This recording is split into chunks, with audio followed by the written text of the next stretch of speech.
Hello friends, welcome back to my channel Pratibha Bagiya. और आज मैं आ गई हूँ आप गार्डनिंग से रिलेटेड कुछ ज़रूरी बातें बताने के लिए। गार्डनिंग के खर्चे को कम कर सकते हैं, किस तरह से हम गार्डनिंग करें कि खर्च कम लगे और जिससे हमारे जो भी बजट हैं वो ना डिसबैलेंस हों और कम बजट में ही, ज़ीरो बजट में ही हम गार्डनिंग कर सकते हैं। तो उसके लिए अगर हमें कुछ बातें ध्यान रखनी है जिससे कि हम अपने गार्डन में बहुत ही सुंदर सुंदर से फ्लावर पा सकते हैं और हेल्दी वेजिटेबल्स भी ग्रो कर सकते हैं। लेकिन उसके लिए हमें कुछ तैयारी करनी होती है। तैयारी करने का मतलब है कि हमें कुछ अच्छे पॉट यानी जिसमें हम वेजिटेबल्स ग्रो कर सकते हैं। लेकिन उसके लिए हमें कुछ मौसम का भी ध्यान रखना होगा, जिससे कि मौसम को ध्यान में रखते हुए किस तरह की सब्जियां हमें लगानी है ये भी ध्यान रखना है। और जैसे बेल वाली सब्जियां हैं तो उनके लिए हमें बड़े बड़े से कंटेनर चाहिए, बड़े ग्रो बैग चाहिए। बड़े कंटेनर, बड़े ग्रो बैग से मतलब है कि ज़्यादा मिट्टी जहां आए, जिसमें आए, क्योंकि गर्मी की जो सब्जियां हैं उनके लिए हमें बड़े कंटेनर इसलिए चाहिए कि वो बेल वाली सब्जियां हैं। यानी जो बेल वाली सब्जियां हैं उनके लिए बड़े कंटेनर का मतलब है कि हम इस तरह के थर्माकोल बॉक्सेस का भी यूज कर सकते हैं, नहीं तो फिर हम टब का यूज कर सकते हैं। जैसे यहाँ पर मैंने टब लगा रखा है और आप अगर चाहें तो प्लास्टिक की बोरियों में भी लगा सकते हैं। यहाँ पर मैंने टमाटर लगाए हैं तो बोरियों को हाफ फोल्ड कर दिया है। लेकिन अगर आपको बेल वाली सब्जियां लगानी है तो पूरी बोरी खुली रहने दें ताकि उसमें ज़्यादा मिट्टी आए और उसमें आप बेल वाली सब्जियां लगा सकते हैं। उसके लिए मैं किस तरह से तैयारी कर रही हूँ, जैसे मैंने अभी वीडियो शेयर की थी कि जो मुझे बेल वाली सब्जियां लगानी है, मैंने यहाँ पर कंटेनर को तैयार किया है। इसमें बहुत सारा वेस्ट भर करके तैयार किया और इसमें डायरेक्ट अंकुरित किए हुए बीज लगाए हैं। ये देखिए बीजों का अपडेट। अब यहाँ से एक ही दिन बाद ये पत्तियाँ खुल जाएंगी और बहुत ही जल्दी जर्मिनेशन हो गया है। इस तरह से जो अंकुरित बीज मैंने लगाए थे उनका बहुत ही जल्दी जर्मिनेशन हुआ है और अंकुरित बीजों को मैंने यहाँ पर छोटे छोटे डिस्पोजल कप में भी लगा करके रखा है। यहाँ नर्सरी तैयार हो रही है और अभी मैं मिट्टी तैयार कर रही हूँ। मिट्टी यानी मिट्टी में तैयार करना मतलब खाद पानी मिलाना। उसमें खाद मिलाने से मतलब है कि मैंने बहुत ज़्यादा, मैं तो खाद नहीं यूज करती हूँ क्योंकि इतनी ज़्यादा पॉट है मेरे छत पर, बहुत ज़्यादा मात्रा में मैं पॉट लगाई हूँ। यानी सब्जियाँ भी ग्रो कर रही हूँ और कुछ फ्लावरिंग प्लांट भी लगाए हैं मैंने, कुछ शो प्लांट भी लगाए हैं। तो सभी के लिए इतनी सारी खाद अरेंज करना बड़ा मुश्किल हो जाता है, जिसके लिए मैंने एक शॉर्टकट तरीका निकाला है और उसमें हम यूज करते हैं ये सारे वेस्ट जो ये गार्डन से हम सब्जियां वगैरह प्रून कर रहे हैं, या फिर अगर हमारे पास इस तरह के वेस्ट नहीं हैं तो हम कहीं से भी सूखी पत्तियां कलेक्ट करें और जो घर में फल और सब्जी के छिलके निकलते हैं, इस तरह से जो हमारे घर से डेली का जो किचन वेस्ट वगैरह निकलता है, डेली के किचन वेस्ट में घर से फल और सब्जी के छिलके भी निकलते हैं जिनका हम खाद के तौर पर यूज कर सकते हैं। इस तरह से देखिए हम वेस्ट भर करके इसमें पानी डाल करके हम लिक्विड फर्टिलाइज़र, किचन वेस्ट का लिक्विड फर्टिलाइज़र बना सकते हैं। खाद का फ्री का जुगाड़ ये बहुत अच्छा है और इतने सारे वेस्ट मैंने इकट्ठा करके रखे हैं।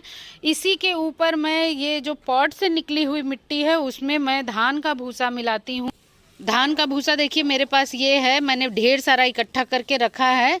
और आप चाहें तो कोकोपीट भी यूज कर सकते हैं, लेकिन कोकोपीट महंगा ऑप्शन है। और धान का भूसा अगर आप राइस मिल वगैरह से लेंगे तो 4-5 किलो मिल जाएगा, और अगर गांव वगैरह से लेंगे तो आपको फ्री भी मिल सकता है। लेकिन ये बहुत ही अच्छा ऑप्शन है, मिट्टी की वॉल्यूम को बढ़ाता है और उसको न्यूट्रिएंट प्रदान करता है। जिससे हम कम खाद में भी बिना खाद के ही सब्जियां वगैरह उगा सकते हैं। मैं तो अपने गार्डन में सब्जियां हो चाहे इस तरह के कोई भी पौधे हों, पॉट भरना हो, मैं सारे वेस्ट का यूज करती हूं।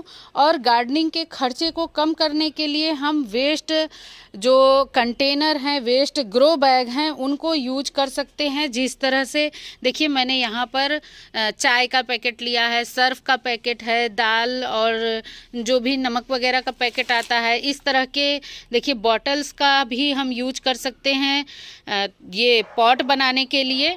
यहाँ पर देखिए हैंगिंग पॉट के तौर पर मैंने बॉटल्स का यूज किया। इस तरह की वेस्ट प्लास्टिक बॉटल सभी के घर में फिनाइल वगैरह की निकलती हैं, बैटरी का पानी आता है उसमें निकलता है, जिससे हम सुंदर सुंदर हैंगिंग पॉट्स बना सकते हैं और गार्डनिंग के खर्चे को कम कर सकते हैं। यहाँ पर देखिए मैंने ये टमाटर के पौधे लगाए हैं। कुछ टमाटर यहाँ इसके अंदर लगे हुए हैं, बहुत ही ज़बरदस्त फ्रूटिंग हुई है, लेकिन मैंने सबको ढक करके रखा है क्योंकि बंदर का अटैक बहुत ज़्यादा होता है हमारे यहाँ। इस वजह से मैंने ये पूरे टमाटर को ढक दिया है ये साड़ी से, ताकि बंदर आएंगे तो इतना जल्दी उनके हाथ नहीं लगेगा टमाटर। और यहाँ पर देखिए घर में निकलने वाले जो वेस्ट प्लास्टिक कंटेनर्स होते हैं, जैसे शैम्पू का बॉटल है, ये देखिए जो वूलन वॉश करने वाला डिटर्जेंट आता है वो कंटेनर है, इसको कट करके मैंने छोटे छोटे शो प्लांट लगाए हैं। ऑयल कंटेनर को कट करके मैंने ये छोटा सा पॉट बनाया है, ये इसमें मैंने रियो प्लांट लगाया है। इस तरह के DIY करके हम अपने गार्डनिंग के खर्चे को कम कर सकते हैं। और कटिंग वगैरह लगा करके अगर हम पौधे तैयार कर लेते हैं तो भी हमारे घर के जो वेस्ट हैं, जैसे हम ये पॉली बैग्स वगैरह में बालू में कटिंग किस तरह लगाते हैं, ये भी मैंने वीडियो शेयर की है। और देखिए मैंने कटिंग से ही सारे गुड़हल के पौधे तैयार किए हैं, कटिंग से ही मैंने गेंदे के पौधे तैयार किए हैं। मेरे गार्डन में आप गेंदा भी देख रहे होंगे और बहुत सारे जो भी फ्लावरिंग प्लांट है, ये सभी बीज कहीं ना कहीं से कलेक्ट किए हुए हैं, मैंने ख़रीद करके नहीं लगाया है। और यहाँ पर देखिए गुलाब की कटिंग लगाई है और बहुत ही अच्छा गुलाब की कटिंग से ही पौधे तैयार कर लिए हैं। ये सभी फ्री के जुगाड़ आप कर सकते हैं। देखिए यहाँ ड्रैगन फ्रूट की कटिंग लगाई है, कटिंग से ही मैंने तैयार किया है। ये हाइब्रिड गुलाब की कटिंग से पौधा तैयार किया है। और जो भी बोरी वगैरह है, बोरी को हम ग्रो बैग की तरह यूज कर सकते हैं। इस तरह से हम फ्री के आइडियाज़ लगा सकते हैं, गार्डनिंग के खर्चे को कम कर सकते हैं। यहाँ पर देखिए पकी हुई शिमला मिर्च से मैंने ये नर्सरी तैयार की है, शिमला मिर्च के पौधे। किचन से ही हमें धनिया, मेथी, जो सौंफ वगैरह के बीज मिल जाएंगे, चना मिल जाएगा, मटर मिल जाएगा, उन सभी से भी हम अपने छोटी छोटी भाजियां वगैरह तैयार कर सकते हैं। लहसुन ग्रो कर सकते हैं और सूखी जो लाल मिर्च होती है उसको तोड़ करके मिर्ची के पौधे तैयार कर सकते हैं। ये देखिए मैंने बॉटल्स इकट्ठा करके रखी हैं, इनसे हैंगिंग पॉट बनाऊंगी। इस तरह से वेस्ट वगैरह इकट्ठा कर लें अगर हम, तो हमारे पास बहुत सारे आइडियाज़ हैं जो हम गार्डनिंग के खर्च को कम कर सकते हैं। देखिए नारियल में मैंने एलोवेरा लगाया हुआ है। एलोवेरा का छोटा सा पप भी आप ला करके कहीं भी छोटे से छोटे कंटेनर में लगाएंगे, लग जाएगा। और खाद के लिए हमें कहीं नहीं परेशान होना है। जो हम डेली चाय बनाते हैं उस चाय को 2-3 पानी धुल करके इस तरह से बोरी पर फैला दें और ये बहुत ही अच्छी खाद होती है। इस तरह से सूखी पत्तियां कलेक्ट करें, गार्डन का वेस्ट या जो झाड़ू वगैरह लगता है हमारे यहाँ, वो सारा जो वेस्ट निकलता है वो भी बहुत काम का होता है। और हम अगर चाहें तो जो किचन का वेस्ट निकलता है, फलों और सब्जियों के छिलके, उनसे लिक्विड खाद बना सकते हैं। सारी सूखी पत्तियां वगैरह भर करके हम उसके ऊपर थोड़ी ही मिट्टी डाल करके बड़े बड़े से कंटेनर भर करके बिना खाद के ही मिट्टी तैयार कर सकते हैं। मिट्टी जब भी ले आएँ, ज़्यादा गहराई से खुदाई हुई मिट्टी न लाएं, क्योंकि जो ऊपरी परत होती है मिट्टी की उसमें बहुत सारे न्यूट्रिएंट होते हैं। जितनी गहराई में जाएंगे न्यूट्रिएंट कम होते जाते हैं। तो ऊपरी सतह वाली मिट्टी ले आएँ या किसी भी पेड़ के नीचे से मिट्टी ले आएँ, वो मिट्टी बहुत अच्छी होती है। और उसमें थोड़ा बहुत धान का भूसा वगैरह मिला लीजिए, नहीं तो किचन वेस्ट वगैरह मिला करके रख दीजिए। गोबर के कंडे का चूरा मिला लीजिए, मूंगफली का छिलका या फिर जो गत्ते वगैरह हैं उनसे हम बहुत ही अच्छी मिट्टी तैयार कर करके इतने बड़े बड़े से कंटेनर मैंने तैयार किए हैं। और आप चाहें तो जो भी बीज वगैरह हैं उनको अभी से अंकुरित कर लें। और इस तरह से जो वेस्ट पत्तियां वगैरह हैं वो फरवरी में बहुत ज़्यादा मात्रा में पौधे से झड़ती हैं, उनको कलेक्ट करें, बोरियों में भरें, डब्बे में भरें, गत्ते में भी आप लगा सकते हैं पौधे। इसमें लीफी वेजिटेबल्स वगैरह बहुत अच्छी हो जाएंगी। इस तरह से गार्डनिंग के खर्च को हम कम कर सकते हैं। पत्तियां, किचन वेस्ट वगैरह यूज करके खाद के खर्चे कम कर सकते हैं। बोरी और ये इस तरह के पॉली बैग्स और इस तरह के डिब्बे वगैरह यूज करके हम पॉट के खर्चे को कम कर सकते हैं। खाद के खर्चे को कम करने के लिए हम सूखी पत्तियां, जो चाय की पत्ती हम यूज करते हैं, उसको यूज कर सकते हैं। और अगर पौधों पर रोग भी लग जाता है तो पौधों पर रोग निवारण के लिए हम छाछ का प्रयोग कर सकते हैं।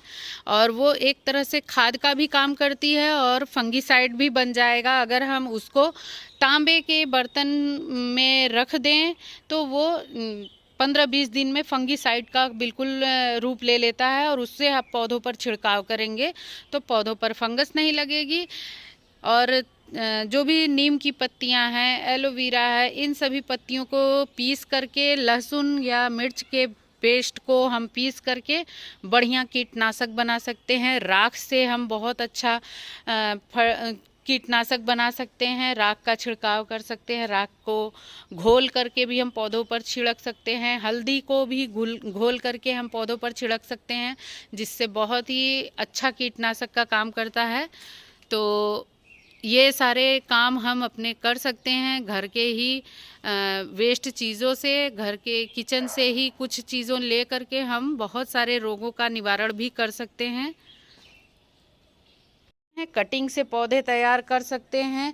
और जो बोरियां वगैरह हैं उनको हम अपने गार्डन में यूज कर सकते हैं एज ए ग्रो बैग। और जो टमाटर वगैरह हम यूज करते हैं उसी को अगर हम उसके पल्प को मिट्टी में डाल दें तो हमें नए पौधे भी मिल जाएंगे। इस तरह से अगर हम चाहें तो बहुत ही आसान गार्डनिंग कर सकते हैं। किचन से ही हमें जो धनिया वगैरह के बीज मिल जाएंगे तो उससे हम बहुत ही अच्छी धनिया ग्रो कर सकते हैं। लहसुन की कलियां लगा सकते हैं। प्याज को जो हम काटते हैं जब प्याज, उसके जड़ वाले हिस्से से मैंने ये सारी प्याज ग्रो करके दिखाई थी। तो इस तरह से अगर हम छोटी छोटी बातों का ध्यान रखें तो बहुत ही अच्छी गार्डनिंग कर सकते हैं। और जब जितनी पुरानी होती जाती है मिट्टी उतनी ही अच्छी होती जाएगी और आप इस तरह से गार्डनिंग कर सकेंगे। उम्मीद है वीडियो आपको अच्छी लगी होगी। वीडियो ज़रा भी अच्छी लगी हो, ज़रा भी इन्फॉर्मेटिव लगी हो तो वीडियो को लाइक करें, शेयर करें। और चैनल पर नए हैं तो ज़रूर सब्सक्राइब कर लें। मिलते हैं नेक्स्ट वीडियो में। Bye bye, thank you.